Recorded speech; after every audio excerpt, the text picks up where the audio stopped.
Welcome to the Week in Review. My name is Dean, deanblundell.substack.com. That, of course, is my very good friend, Mr. Lev Parnas, at Lev Remembers on Substack. Go there today, become a subscriber.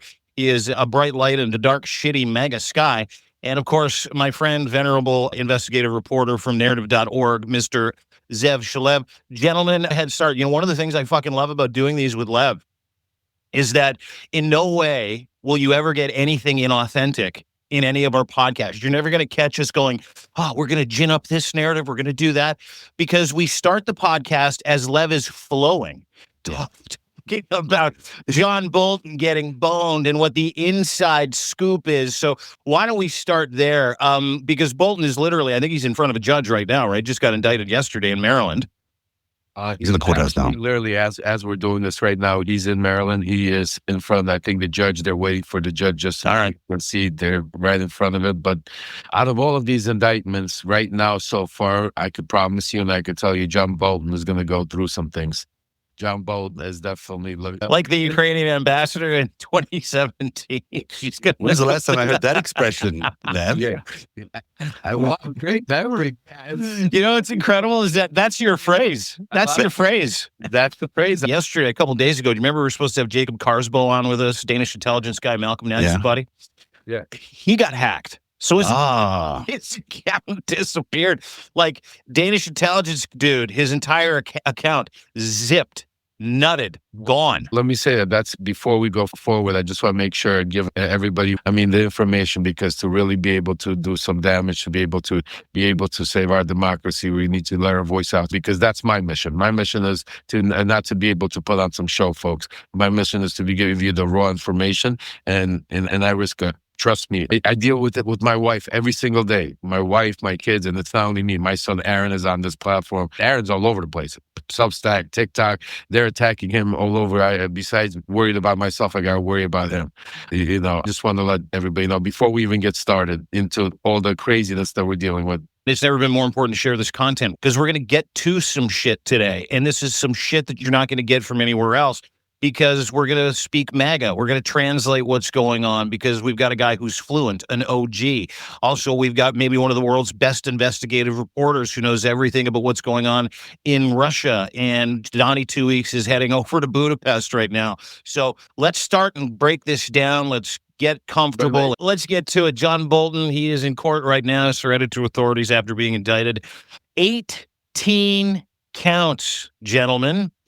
18-count indictment. Former Trump advisor was handed down by a federal grand jury in Maryland as the United States called him, quote, a bad guy, a guy that he was his national security advisor, a guy that wasn't a bad guy until he was a bad guy. And you know how these things go with Donald John Trump. We'll pit stop here real quick. Lev, you can maybe set this up, because I want to know what the 18 counts are. I also want to know if they're legitimate. And I also want to know if, hey, listen, is this political retribution, or is he really a bad guy? Did he do some shit? How about this? It's all of the above. Okay, next subject. Is John Bolton guilty? I have no idea. None of us have an idea. Now let's say that's why we have a court system.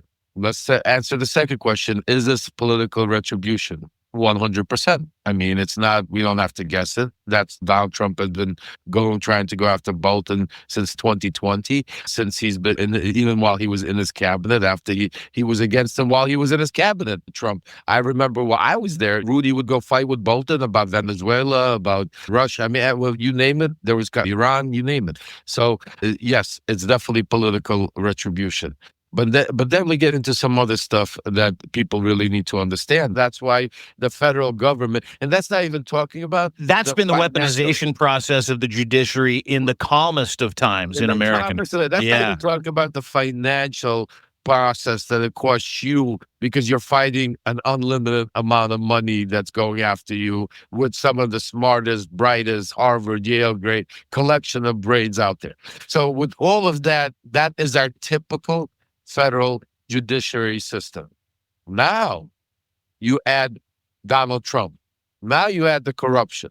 Now you add the influence.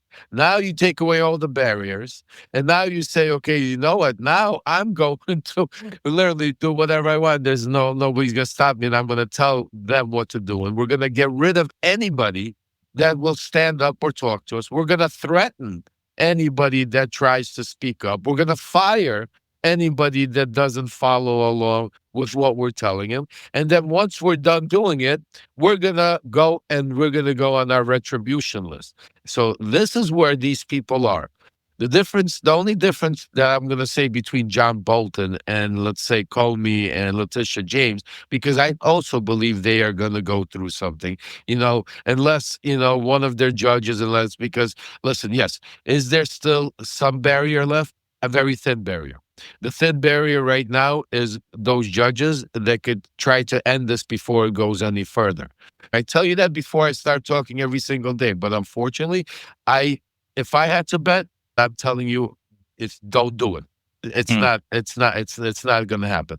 So that's where jump on. As far as his charges now, they're a lot more serious than the others. See, the others are. Yeah, Comey's we don't even know what Comey's is. It's like two indictments. They threw the third one out, and those are your ham sandwiches. But there seems to be more than a ham sandwich in these indictments with Bolton. Yeah, that's what I'm saying. The Comey's and them, they're also called holding charges. Yeah, because usually then you got superseding indictments. Some of the superseding indictments I hear that they're planning on a lot of these people is, again, bullshit charges, but charges that in our country are made up for the citizens, but things that have to be changed. Like, for instance, the IRS laws. Our IRS laws are set up that just like you could indict a ham sandwich, you could indict anybody, any American, at any single time. I don't care how clean, how many accountants he has, how much you try to do it, but there's interpretations of the law one way or the other, and they could charge you with IRS fraud. Okay? That's another, glitch. And what has happened the past few days that's really not being talked about here, but my sources have told me, is Trump has weaponized the IRS. So what he did is he went out there and fired all these IRS agents at first. He cleared the deck in the IRS. He cleared the deck in the DOJ. On the pretense, telling everybody, mega, that we're going to get rid of IRS agents. We're going to stop weaponizing the IRS. But it wasn't to stop weaponizing, it was to put in loyalists to now that he could now actually use it as another part of his tool to go after his, retribution list, which is a very long list. And there's people that's being added all along. So now you get to Bolton. Bolton, he's looking at more serious there. You got 18 charges. Mishandling classified information. 8 of them are unlawful transmission, and the rest are unlawful retention. So of classified materials. So it's all Espionage Act stuff. So nothing financial, Seth. Nothing financial, but this is espionage. This is spying. Yeah, this is a very serious crime that he's being accused of, crimes he's been accused of. And I mean, the thing is, he's been using AOL, because who uses AOL to do their spying? I guess this guy does. And he's been sending these emails with classified information to his wife and daughter, who have been his editors, he claims, for his books. So he says he's writing a book, and in there, he's got all these classified information that he's been passing to people who aren't supposed to receive this classified information. If you're allowed to handle classified information, you are allowed to handle it. You're not allowed to pass it off to your family members who might be editing a book for you. So this guy has been doing this for a long time. The investigation comes out of a part of the Department of Justice that is not the same as the Halligan Department of Justice, where they're just appointees that Trump has put in there. This is a real investigation that's been going on for a long time. He probably did these things. I mean, it's hard to imagine he didn't, because there's an email record. The most ironic thing of the whole thing is that it was an Iranian hack that revealed that he had been passing all this classified information through his AOL accounts. But, he's Mr. Anti-Iran. He's Mr. I want to go and blow up Iran. And this is Iran's retribution.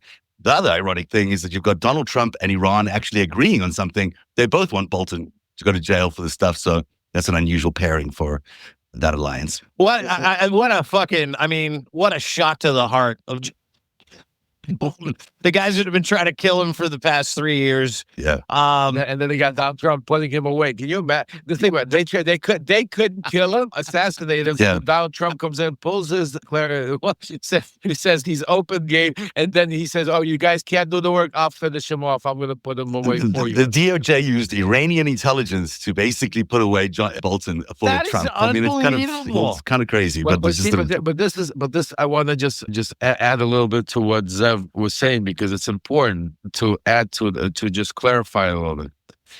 Did Bolton do some of these things? Absolutely. I would say I agree 100%. That's why I think he's going to go away. And I think that's why this is why Trump knows, and this is what Trump uses in Trump. So certain things are look like. So when you get to Bolton's case, all of this classified stuff is not what Trump, when he came, my sources have told me when he came into office, he made them dig into, to look into rules and find where to nail him on everything that things. See, if you probably take a look at all of these politicians, they all break.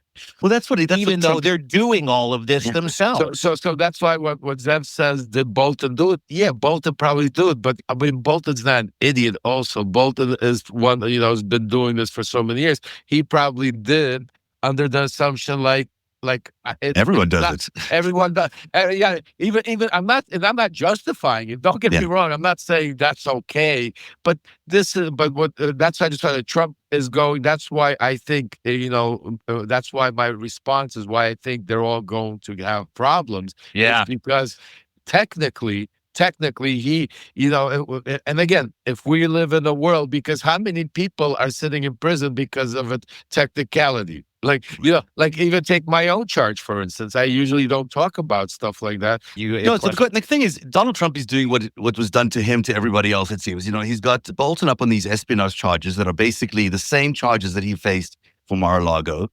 He's got Letitia James up for mortgage fraud, which is the same charges she had him on in New York City. I mean, it just feels to me like he's trying to prove that you can be a president and be ordering political retribution in order to convince everyone that he was acted against, that he was a victim of political retribution through the DOJ. I mean, it's striking that these are exactly the same charges as Mar-a-Lago. It's part of the plan. And there's more coming. This is just folks. Just a minute. Let me explain something to you. Donald Trump wants perp walks. He's frustrated that they're not getting perp walked. They're not walking like they always say to you, like frog marched in orange outfits. Yeah. Public humiliation, public shaming. Yeah, exactly. So there's more coming, and I'm hearing there's new names to the list. So first of all, right now, number one that they're trying to is Adam Schiff.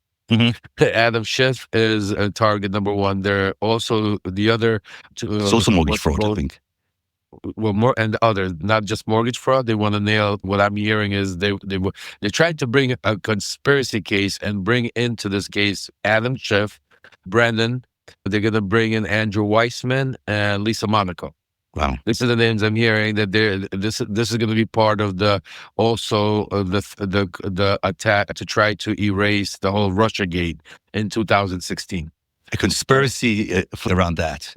All of them charged with the same conspiracy. Wow. Yeah. Forbid something happens. I said to my wife, if we get pulled over or something, go live right away, please, so people could see what's out. That's kind of the one thing I do think about is like my only savior. It's crazy that you're thinking about that. But that's how I live. I mean, we drive. I say, if God forbid, I tell my kids the same thing right away. Get your phone and make sure you go live on Daddy's platform to be able to, so everybody could see what's going on, because we live in a society. Think about the shit that we see. Can we just stop just for a second here? I want to stop and really amplify what you just said.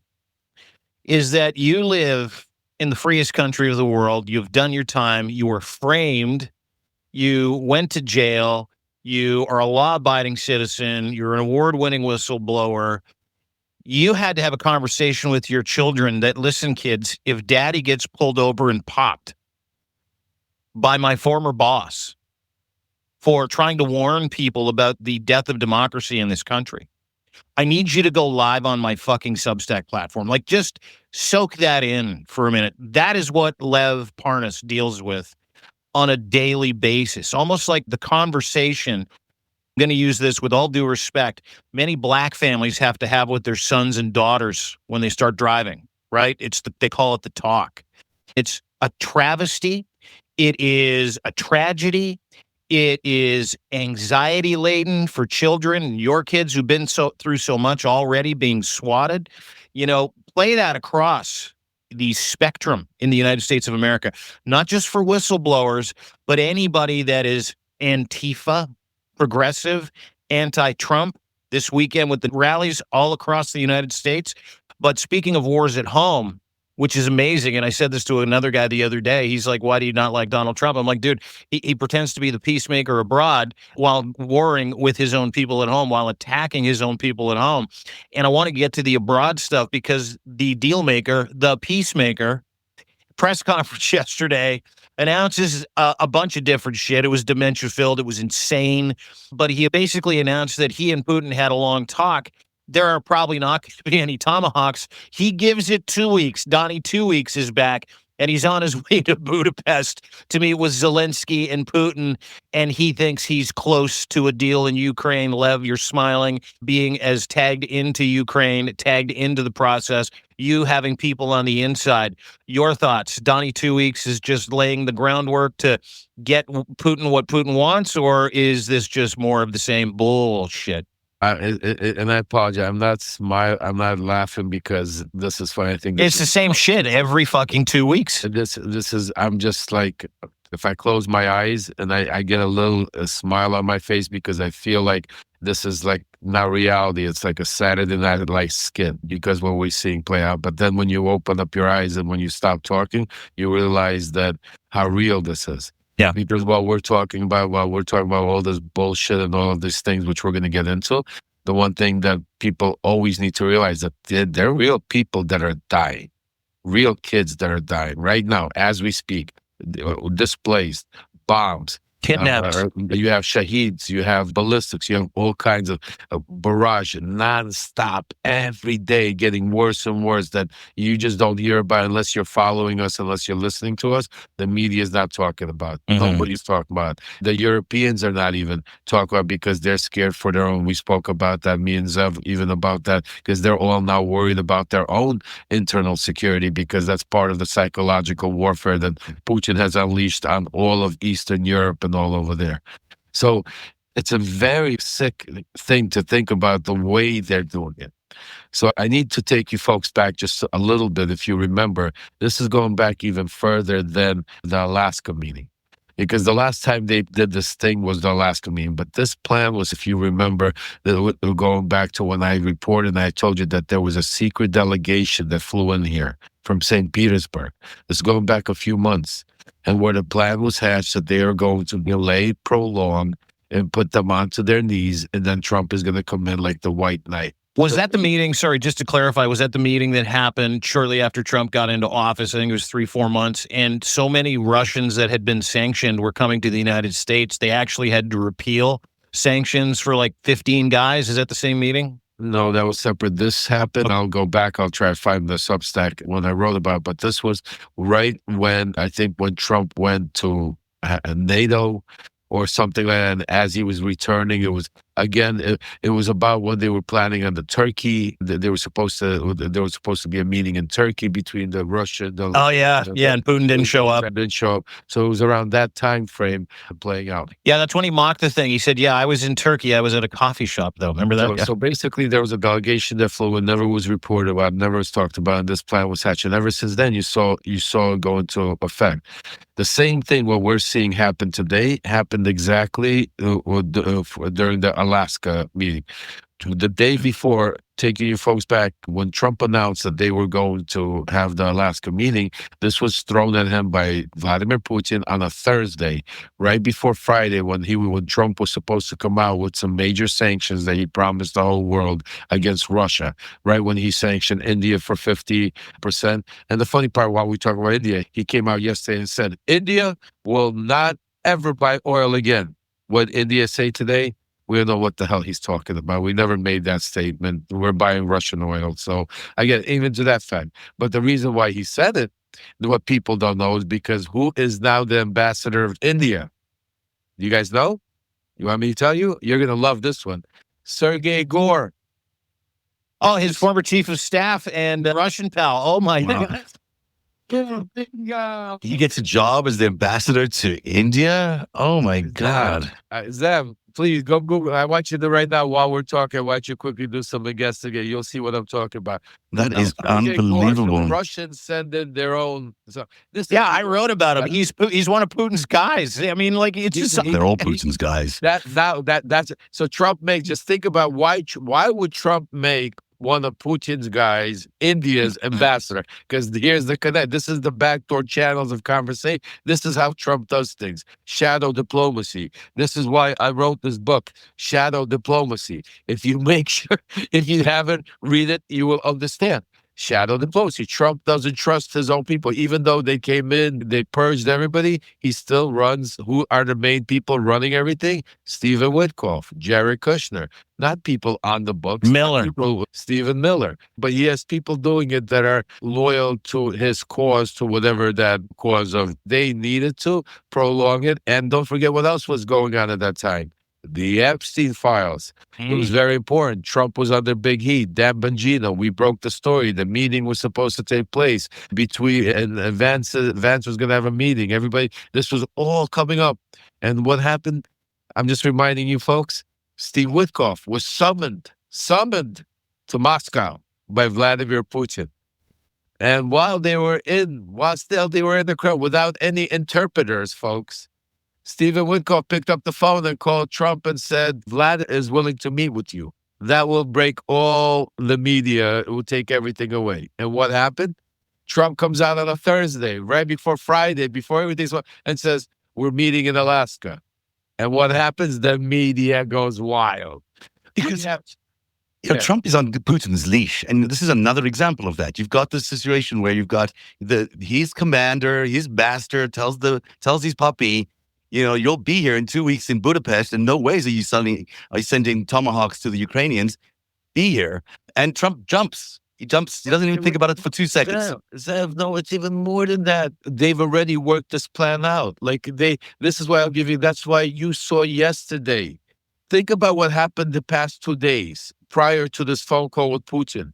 You had Pete Hegseth fly over to Denmark and make a whole show to make sure that the whole world and everybody got the headlines, the clips that America is pushing to send Patriots, Tomahawks, and are forcing NATO. They've made a whole show to make sure that all of these, remember they said only 7 NATO countries, now we have half the NATO countries, they're willing to buy all of this. And what does Trump say today? Wait a second. We don't have enough for our own. Forget about Putin. Forget about, we don't even have enough for our own stockpile. For what? So, dude, and that's the thing. Like when he said that yesterday, he's like, we don't have enough tomahawks for us. Why would we sell tomahawks to other people when we don't have them? And no one asked a follow-up question, which I thought was fucking fascinating, right? When the follow-up question there should have been, what do you need them for? But not only what do you need for is why is Hegseth out there screaming to make sure that they buy them and send them to Ukraine? His Secretary of Defense literally said 2 days ago in Belgium that he had enough tomahawks.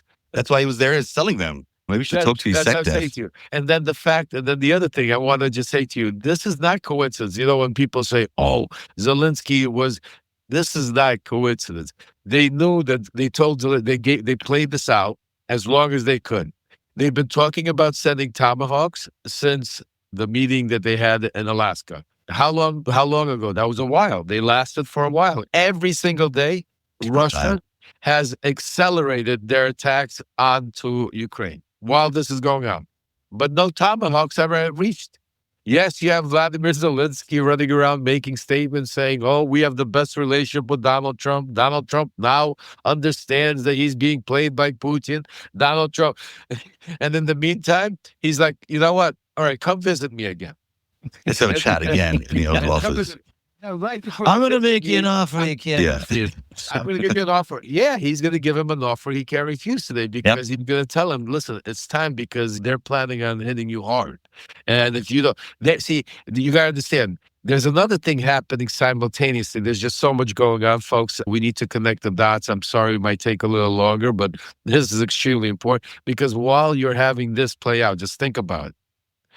If you have a split screen simultaneously, you have Putin's sanctioned special envoy to America, his right hand that we spoke about for several days, and we gave you the breakdown, Kirill Dmitriev, actively working with Congresswoman Anna Paula Luna about legitimizing trade between the U.S., releasing KGB JFK files without any validation, KGB files. And then he took it a step further, because right after the phone call, he put out a tweet where he tagged Elon Musk and is now the Russians are offering a peace bridge. Yeah. A Donald Trump peace bridge. From Siberia to Alaska, ladies and gentlemen. Yes. Thank you so much. From Siberia to Alaska. Are you serious? Is that a real offer? That's a real offer. Kirill Dmitriev, I've got the clip right here. I've got it. He literally got like a drawing. Which of course is a war See bridge. that? See that drawing? It connects, and he tags Elon Musk, and he doesn't do it once. He does it like 2 or 3 times. Tags Elon Musk, Kirill Dmitriev, who's in charge of all of Russia's money, and he's Putin's right hand. And he's like, let's get building. Let's do it together. Let's do a peace bridge or a peace tunnel, something, but let's have peace. And the tweet that you're talking about, and I just wanted to point this out, connect these dots. Anna Paulina Luna saying, we need peace. Let's stop the war. Russia and the United States need to be friends. I got the FBI files from the KGB about JFK, But let's just run this back, because this is about trade, right? The normalization's trade, getting people climatized, getting people to think that Donald Trump's really a good dude, and so is Putin, and we all just need to be friends now and just stop it. We need to stop it. So Trump says this in that Truth Social post after his conversation with Putin: I've concluded my telephone conversation with President Vladimir Putin of Russia. It was a very productive one. President Putin congratulated me and the United States on a great accomplishment of peace in the Middle East. That doesn't exist, so that's a lie. I actually believe that the success in the Middle East will help in our negotiation in attaining the end of the war with Russia-Ukraine. President Putin thanks the First Lady, Melania, of course she's got to be involved, for her involvement with the children. Doesn't talk about what that is, but 30,000 Ukrainian children are fucking missing and being horse traded online. So let's go back to this. Melania, talk about trade. This is where it gets cool. He was very appreciative and said that this will continue, whatever it means.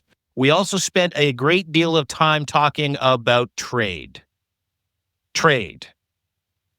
Between Russia and the United States, and the war with Ukraine is over. And that's why let me break to you. I'll give you breaking news right now. You could timestamp it, and then we could come back after the meeting in Budapest.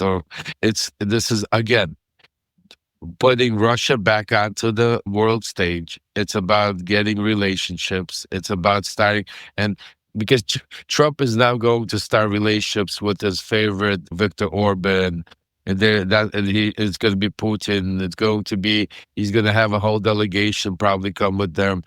There's deals being worked out. And I'm telling you, you're going to see soon announcements in the United States of Russian oligarchs, Russian money being invested into building power plants, building technologies, buying up. He's going to come out and I have great news. The guy that we sanctioned, the guy that we tried to interfere, the new guy into our election, is cleared no more. He is planning on investing $100 billion into building a power plant in Mississippi. Yeah.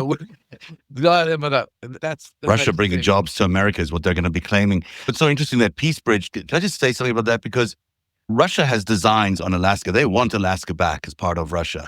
This is not a peace bridge, but it also reminds me of the bridge, and I think it's the Crimean bridge that they have in Turkey, which has been the mainstay of their supply line into their Russian forces. Then, if they want a bridge between Russia and Alaska, who has to worry about that is Canada, because that's a supply line directly to the Canadian front and the Arctic front. Indeed.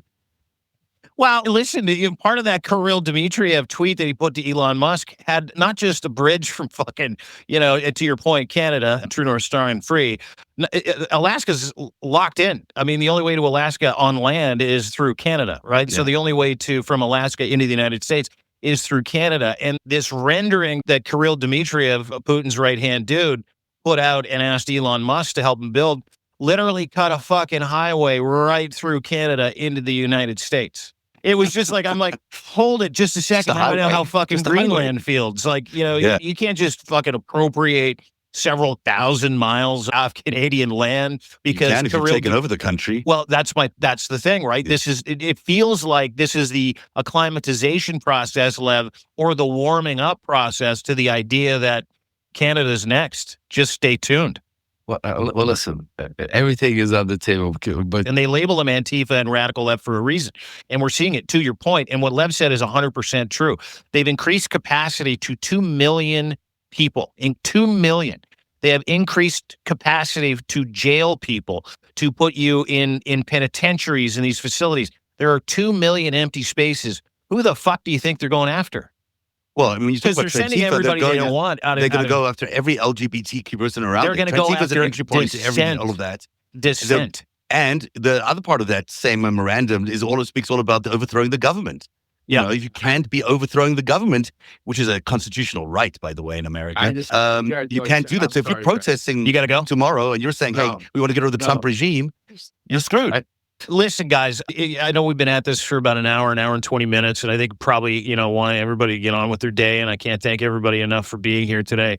What we talked about today in this week in review, these are signposts. These are warnings, but we give you receipts. We talk about things from a firsthand perspective, which is the importance of an incredible whistleblower, an American hero, and Lev Parnas being willing to put his life on the line, being willing to put his security and safety at risk. We had a couple of very personal stories today. It is a travesty that we have to talk about this because mainstream media, which has been given the privilege of having the ability to actually get into your eyes and ears on a daily basis, refuse to. They refuse to tell you about what's underneath the hood of this fascist fucking runaway bus that is currently careening through the United States of America and may come up to Canada as well. We're watching these two superpowers, Russia and the United States, through two war criminals, two absolutely of the worst fucking characters in the history of leadership on this fucking planet. And yes, you can put them right there with the Hitlers of the world. And what we're trying to do is communicate to you that you have a duty to observe and a duty to warn. Hey, Dean, before you go, and this is not for myself, folks, but for the people of Ukraine, I know this is a touchy subject, especially with what we're seeing play out. We now know no matter what, this war is not stopping today. We're not getting more missiles. Ukraine is going to be under extreme hit. The winter time is coming, and there's a lot of things. A lot of people are trying to help each and every way they can. Our community here, we have a small community, 11 members, and Voice from Ukraine. And with all your help from the Canada, from all of the different people you guys have been helping so far this summer, we've done incredible work by being able to help them with hygiene packages. But the winter time is coming, and they need a lot more, and they need a lot of support.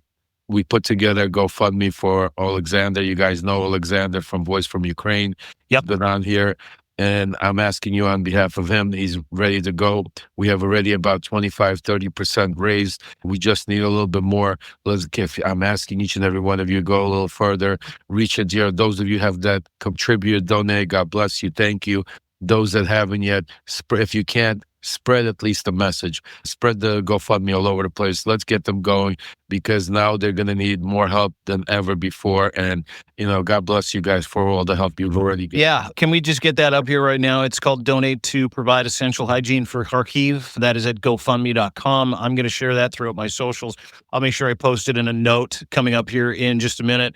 $15,411 raised to a $50,000 goal. People have been, this has doubled since we talked about this earlier in the week in 2 days. That's right. God bless everyone. So incredible. Oh my God. Yeah. I spoke to Alex today. He's already that's why he called me with tears in his eyes. They've ordered the first shipment. They already got stuff going out there from the raise. But see, with Alex, he wants to go there himself. So he's waiting for the bigger shipment to come there. He told me they're making special packages. Alex knows exactly what they need because he's been around. So he's making his own packages. So he's putting, for instance, heating packages. He's putting sanitary napkins. He's putting dry washing stuff. He's putting some kind of food supply, like these care packages in this package, because it's not one thing. They need all. And he's going into the things that most people overlook. because they're so small, because we always tend to think about we need clothes, we need food, we need military, we need car, we need shelter, the big item packages, and we forget that something simple like not being able to take a shower for 2-3 weeks causes a lot of problems and diseases and everything like that. Pair of socks, or a heating pad in the pair of socks, because you have no heat. Because one of the things we're talking right now is that part of what Russia's attacking is infrastructure. They're trying to freeze them.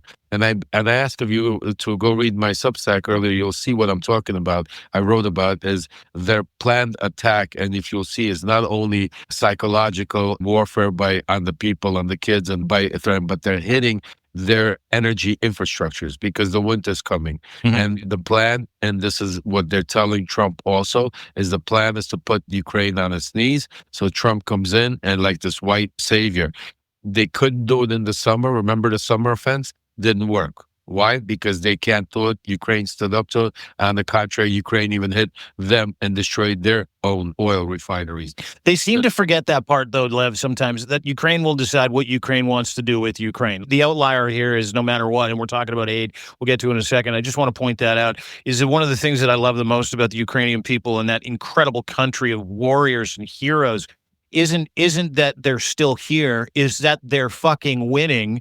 And now they're producing their own material to be able to strike back at the heart of the machine that has committed genocide, stolen their children, raped their women, killed their citizens. And so we're talking a lot about what Russia and Trump want. We're talking about supporting the people of Ukraine.